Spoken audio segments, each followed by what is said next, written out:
வணக்கம். நாம இப்ப அண்ணன் திரு வாகை சந்திரசேகர் அவர்களுடன் தொலைபேசியில் இணைந்திருக்கோம். 28ஆம் தேதி திரு விஜயகாந்த் அவர்களுடைய 1ஆம் ஆண்டு நினைவு நாள்ல அவருடனான நினைவுகள் முதலா நீங்க திரு விஜயகாந்த் அவர்களை கேப்டன் அழைத்தது சம்பந்தமான நினைவுகளை பதிவு செய்யுங்க தயவு செஞ்சு.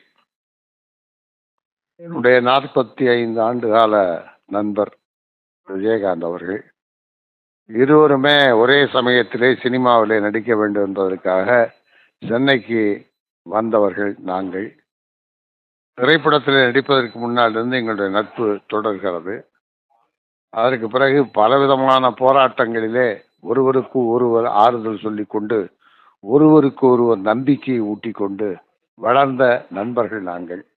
அது ஒரே விதமான எண்ணம், எப்படியாவது திரையுலகத்திலே வெற்றி பெற வேண்டும் என்கின்ற நம்பிக்கை. ஆனால் ஒவ்வொரு வகையிலும் நண்பர் விஜயகாந்துக்கு ஆகட்டும் எனக்காகட்டும் வேறு வேறு விதமான தடங்கல்கள், வேறு வேறு விதமான